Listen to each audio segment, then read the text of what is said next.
ونعوذ بالله من شرور أنفسنا ومن سيئات أعمالنا من يهده الله فلا مضل له ومن يضلله فلا هادي له ونشهد أن لا إله إلا الله وحده لا شريك له ونشهد أن سيدنا ومولانا محمدا عبده ورسوله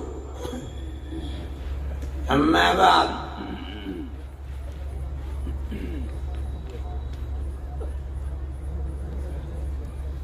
پنجاب، ہریانہ، ہماچل اور چنڈی گڑھ کے نائب امیر شریعت علماء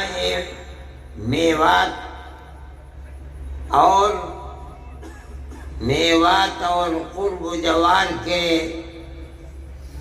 شریک ہونے والے علماء سے وابستہ حضرت امیر شریعت سے وابستہ اور جمعیت علماء سے تعلق محبت رکھنے والے ورکرز اور افراد، میں اپنی عمر اور طرح طرح کے عوارض اور بیماریوں کی وجہ سے حقیقت یہ ہے کہ آنے کے لائق نہیں تھا، لیکن حضرت مولانا محمد الیاس صاحب نائب امیر شریعت اور میرے محترم میاں جی رمضان صاحب اور دوسرے جمعیت کے احباب کا اصرار تھا، میں آ گیا۔ اور اگر مجھے یہ معلوم ہوتا کہ یہ جگہ 100-125 کلومیٹر ہے تو میں ہرگز بھی نہ آتا۔ میں تو یہ سمجھا کہ گھنٹہ 1.5 گھنٹے میں پہنچ جاؤں گا، مگر یہاں پہنچنے میں تو 3 گھنٹے لگ گئے، اور اب یہاں سے واپس جانے میں اور 3 گھنٹے۔ لیکن مجھے آپ حضرات کے اتنی بڑی تعداد میں امارت شرعیہ کے سلسلے میں جمع ہونا مجھے آنے کے بعد بڑی خوشی ہوئی۔ پتہ چلتا ہے کہ آپ حضرات کے دلوں میں اپنے علماء کی قدر ہے، دین کی قدر ہے، اسی لیے اس موضوع کے اوپر آپ حضرات کی تشریف آوری اتنے بڑے مجمع کے ساتھ ہوئی ہے۔ اللہ آپ کے دلوں میں اور آپ کی اولاد اور نسلوں کے دلوں میں دین اور دین سے وابستہ علماء سے اس والہانہ تعلق کو قائم رکھے۔ میرے محترم بزرگوں اور دوستوں، امانت شرعیہ کا یہ نظام آپ کے اس صوبے اور خاص طریقے پر میوات میں تقریباً 10-12 یا 15 سال سے قائم ہے۔ میرے پاس مولانا خالد صاحب مرحوم اس وقت آئے اور آ کے کہا کہ ہم امارت شرعیہ کے لیے کسی آدمی کا انتخاب کر لیا جائے تو اس کو قائم کریں گے، میں نے کہا بتائیے کون آدمی ہے؟ انہوں نے مجھے بتایا کہ مولانا اسحاق صاحب مرحوم اس کام کے لیے مناسب رہیں گے۔ میں ان کو لے کر اس وقت کے امیر شریعت کے پاس گیا اور میں نے ان سے عرض کیا کہ میوات میں جس سے وابستہ اور بھی ایسے صوبے ہیں جن میں مسلمانوں کی تعداد کم ہے، مولانا جانے پہچانے آدمی ہیں، آپ انتخاب فرما دیں۔ اللہ غریق رحمت فرمائے، انہوں نے میرے سامنے ہی ایک کاغذ کے اوپر مولانا اسحاق صاحب کا نام لکھ کر کے اور 2-4 جملے کہ میں ان کو نائب امیر شریعت کی حیثیت سے ان کے نام کو منظور کرتا ہوں، وہ مجھے دے دیا۔ میں نے مولانا خالد صاحب مرحوم کو دے دیا۔ لیکن یہ قدرت کا کرشمہ ہے کہ مولانا اسحاق صاحب بیمار ہو گئے اور ایک لمبی بیماری صاحب فراش، چلنے پھرنے سے معذور ہو گئے۔ امارت شرعیہ کے پلیٹ فارم سے کام جو ہونے چاہیے تھے وہ کام نہیں ہو سکے۔ حقیقت یہ ہے کہ اگر مولانا صحت مند ہوتے اور امارت شرعیہ کے پلیٹ فارم سے متحرک ہوتے، کام کرتے، تو اس وقت ان کے دنیا سے جانے کے بعد امیر شریعت کے لیے کام کی ڈگر، کام کا نہج، کام کا طریقہ مشہور و معروف ہوتا اور موجودہ نائب امیر شریعت کو کام کرنے میں سہولت ہوتی۔ لیکن وہ علماء جن کو مولانا الیاس صاحب نے پکڑا ہے اور جو اپنی خوش قسمتی سے دین کے اس کام پر لگتے ہیں اور لگنے کا ارادہ رکھتے ہیں، اور مجھے خدا کی ذات سے توقع ہے کہ اللہ ان کے دل میں لگن اور اخلاص پیدا فرمائے گا، اور جن لوگوں کو ضرورت ہوگی خانگی اور گھریلو معاملات کے اندر ناچاقی اور مسائل کے پیدا ہونے پر، تو بجائے اس کے کہ وہ کورٹ میں جائیں، محکمہ شرعی کے کام کرنے والے لوگوں کے سامنے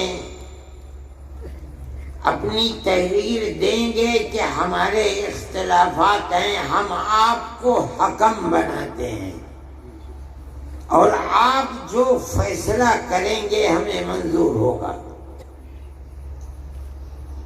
ان کو حکم بنا کر ثالث کے طریقے کے اوپر رکھیں، معاملات کو رکھیں، اور وہ اللہ کو اپنے سامنے حاضر و ناظر سمجھ کر بغیر کسی روح رعایت کے قرآن و حدیث کو اپنے سامنے رکھ کر اس کے مطابق فیصلہ دیں۔ یہ ضروری ہے آپ اس چیز کو سمجھیں کہ عدالتی نظام ساری دنیا کے اندر لائے جائے، آپ اگر حکم اور حاکم بن کر بیٹھیں گے تو آپ کے خلاف مقدمے ہوں گے، آپ ہار جائیں گے، آپ کا نظام بند ہو جائے گا۔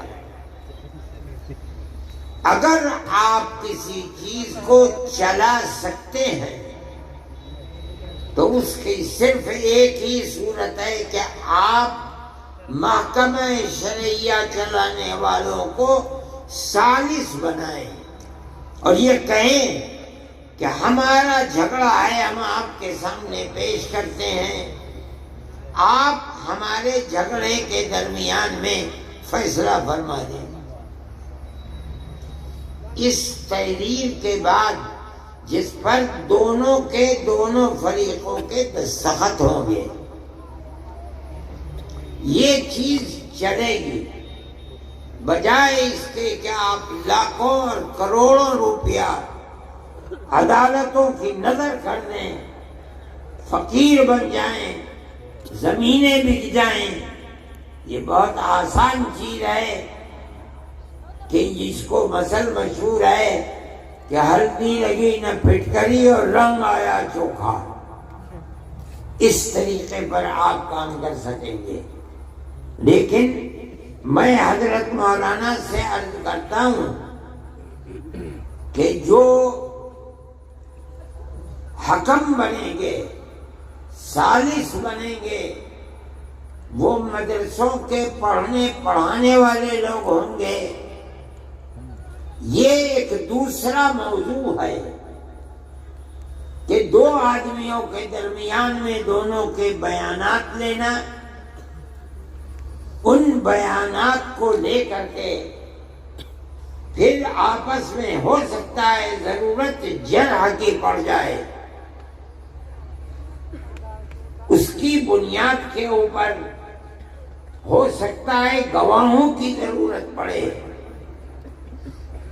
فیصلہ کرنے کے لیے وہ طریقہ جو عدالتوں کے اندر چلتا ہے، سمجھنے کے لیے ٹریننگ کی ضرورت ہے۔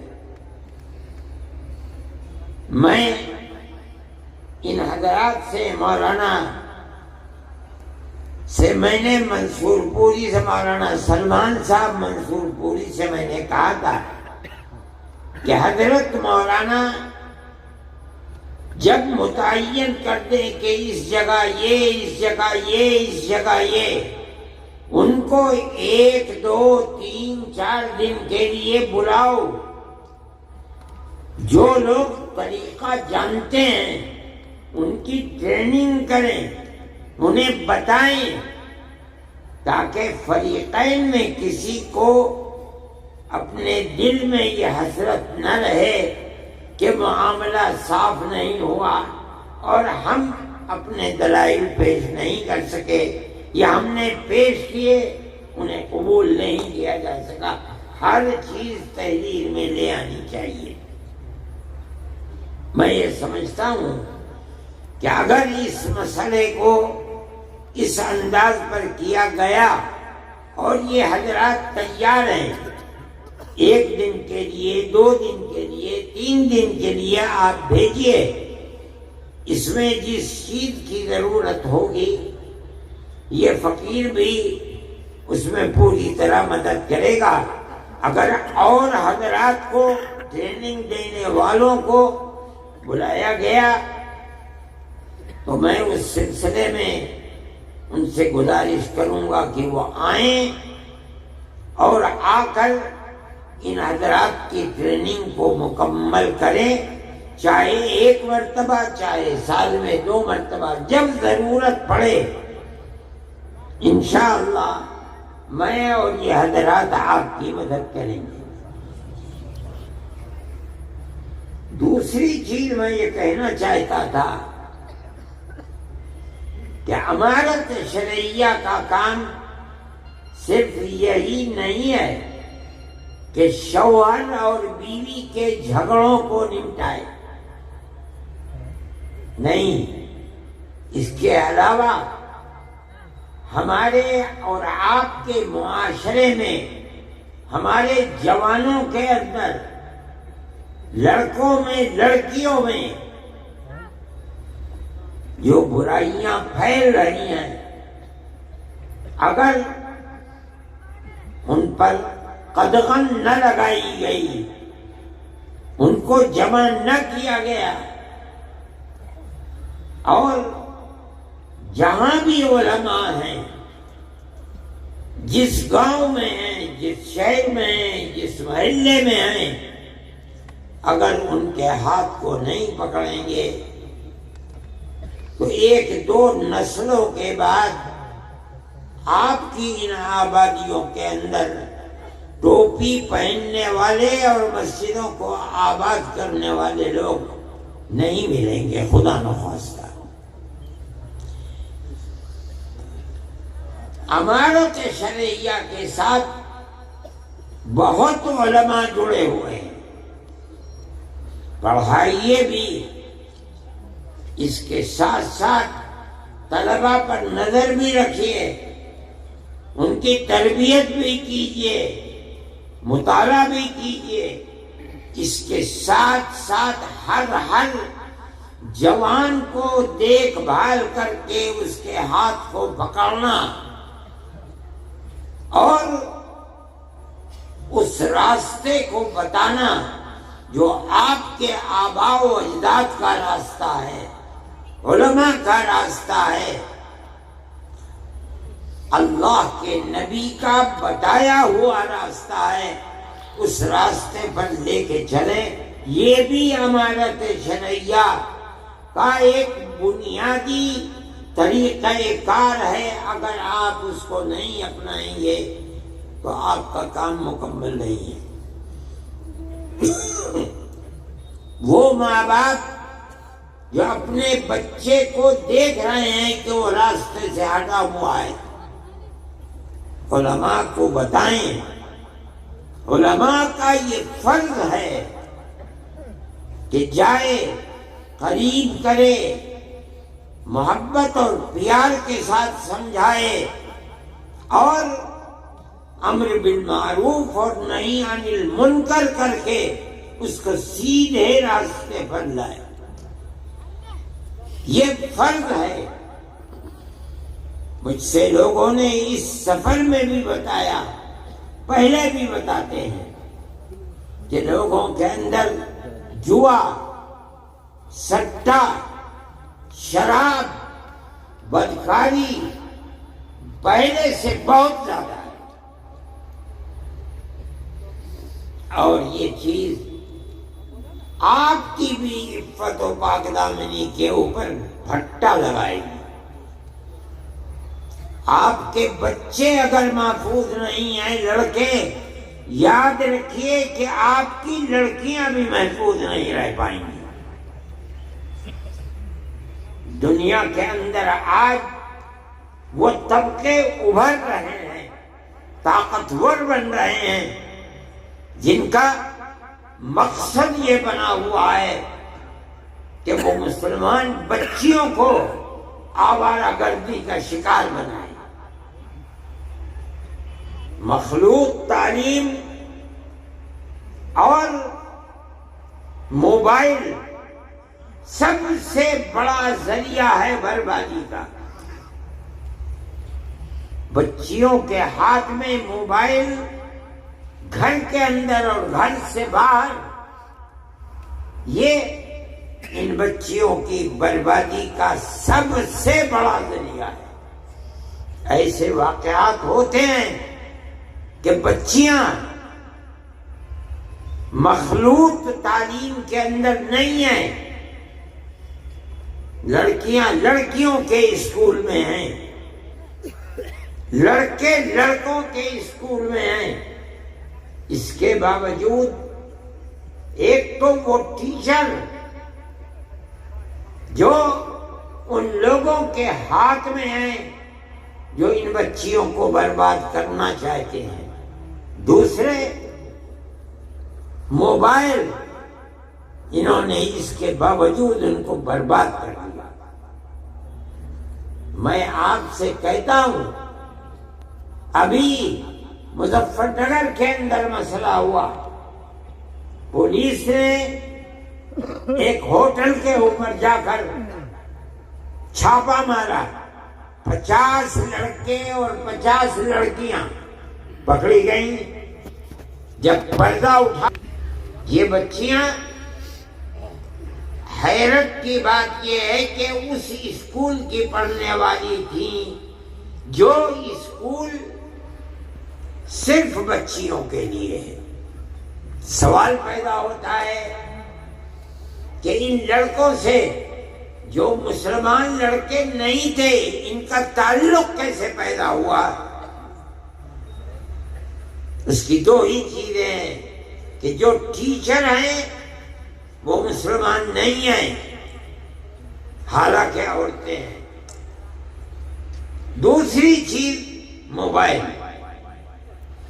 اس نے تباہ کر کے رکھ دیا۔ اب ان ماں باپ کا کیا حال ہے؟ جمعیت علماء کے لوگ وہاں گئے، ہاتھ جوڑ کر کھڑے ہو گئے کہ ہم کچھ نہیں کریں گے، ہماری یہ ٹوپی تمہارے پیروں میں ہے، ہمیں برباد مت کرو۔ ان لوگوں نے مجھ سے کہا، میں نے کہا چھوڑ دو۔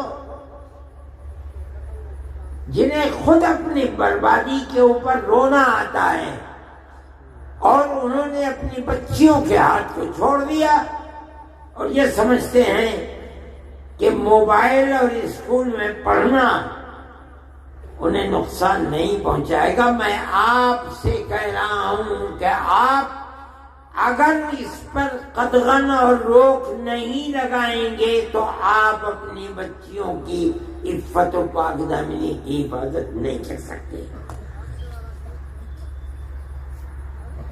حضرت امیر شریعت صاحب میرے پاس بیٹھے ہوئے ہیں، میں یہ کہنا چاہتا ہوں اور بہت علماء ہیں، اس کے لیے پروگرام بناؤ، اپنی قوم کو راہ راست پر کس طرح لایا جا سکتا ہے، اپنی زندگی کو کھپا دو، لگا دو۔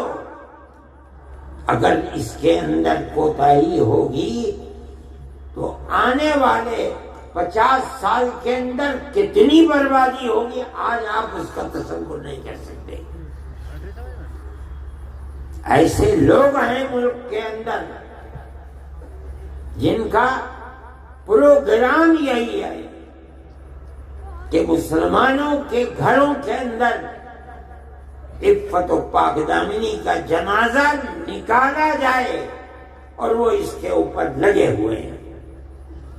میں خواہ اس چیز کو، یہ مجمع، یہ جلسہ وہ سننے کے لیے نہیں ہے، میں یہ کہتا ہوں، ماں باپ سے بھی کہتا ہوں، علماء سے بھی کہتا ہوں، امارت شرعیہ کے ذمہ داروں سے بھی کہتا ہوں کہ خدا کے لیے قوم کی فکر کرو۔ صرف اتنی بات کافی نہیں ہے، صحیح ہے، جمعیت علماء کا پروگرام ہے کہ آپ وہ اسکول جن میں 5ویں کلاس کے بعد مخلوط تعلیم ہے، آپ مخلوط ملی جلی لڑکے اور لڑکیوں کی تعلیم کو بند کریں۔ خدا نے جن کو طاقت دی ہے، 10 20 25 50 آدمی مل کر تھوڑی سی زمین دے کر بچیوں کے لیے الگ اسکول، بچوں کے لیے الگ اسکول بناؤ۔ کوشش کرو کہ بچیوں کی اسکول کے اندر پڑھانے والی مسلمان ٹیچر مہیا ہوں۔ ان اسکولوں کے اندر عورتوں کی جماعتیں بھیجو، ان بچیوں کی تربیت کریں، ان کے ہاتھ میں موبائل نہ دو تاکہ ان کے خیالات پراگندہ نہ ہوں۔ اپنی آنے والی نسل کی حفاظت کے لیے یہ ضروری ہے، ضروری ہے، ضروری ہے،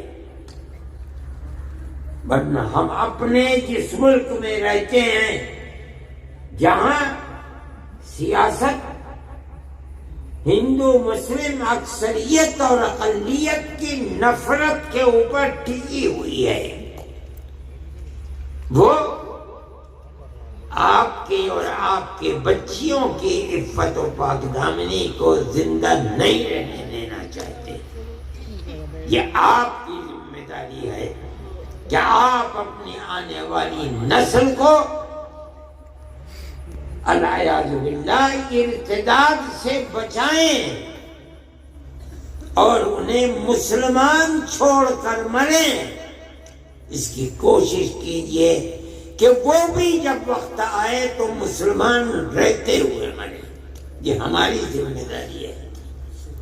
قوا انفسکم واہلیکم نارا، اپنے آپ کو بھی جہنم کی آگ سے بچاؤ، اپنی آل اولاد اہل خانہ کو بھی جہنم کی آگ سے بچاؤ.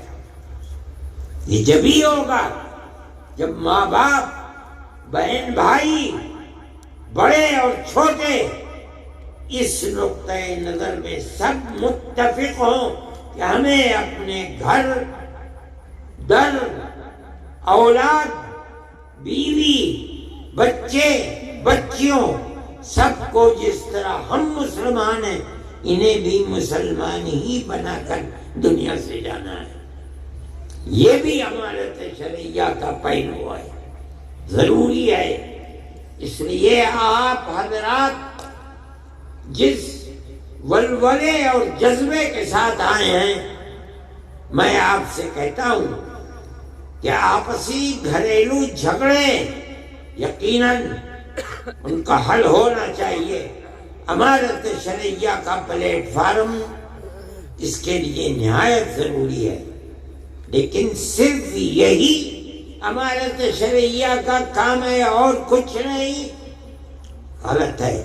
میں نے کہا کہ اپنی اور اپنی نسل کی حفاظت یہ کم ضروری نہیں ہے، ضروری ہے اور بہت زیادہ ضروری ہے. میرے بھائی، میں نے تو ان سے یہ کہا تھا کہ میں 10-15 منٹ بولوں گا.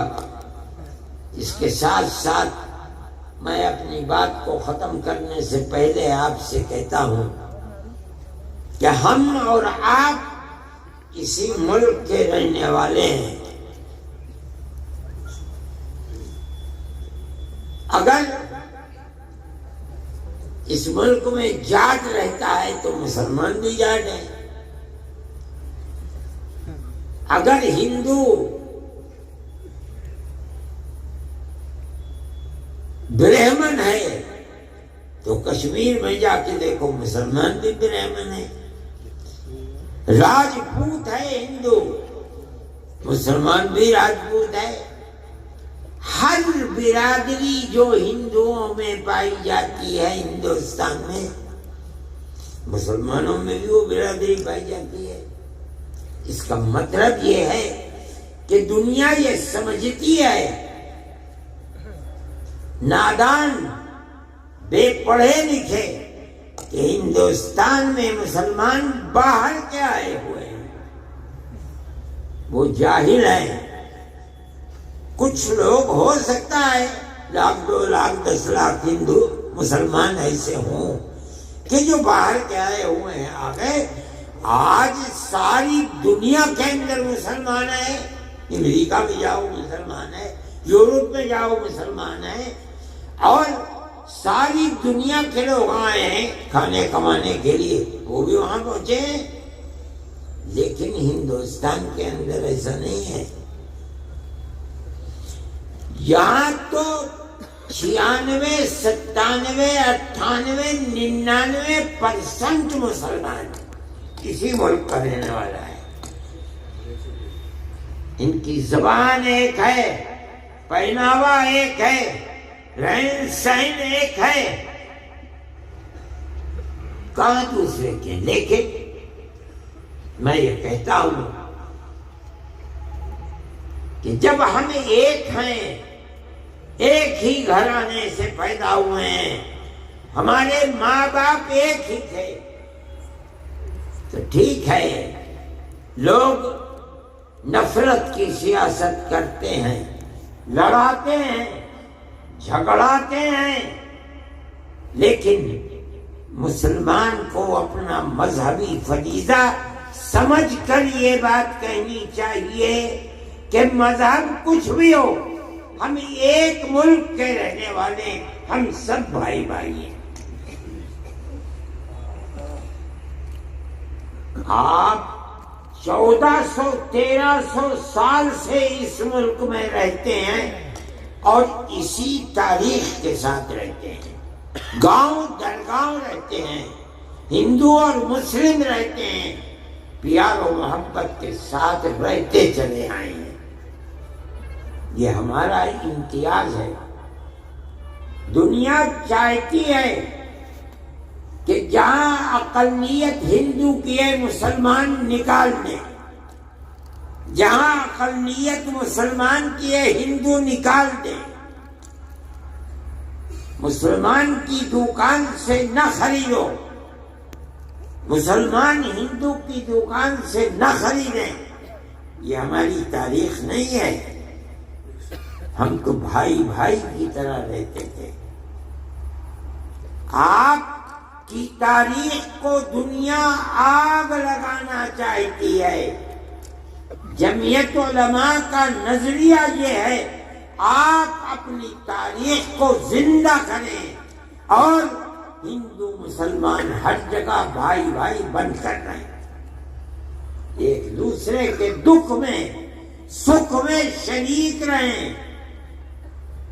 اگر کسی کے یہاں شادی بیاہ ہے، اگر اس نے نہیں بھی بلایا ہے، آپ چلے جائیے، مبارکبادی دے کے چلے آئیے۔ لیکن اگر آپ الگ رہیں گے تو اس کا مطلب یہ ہے کہ ملک کی وہ فرقہ پرست طاقتیں جو الگ کرنا چاہتی ہیں، آپ اپنے عمل سے انہیں کامیاب بنا رہے ہیں اور ملک اس طرح برباد ہو جائے گا۔ ہمارے تشریعہ کا یہ موضوع نہیں ہے، لیکن جمعیت علماء کا یہی موضوع ہے۔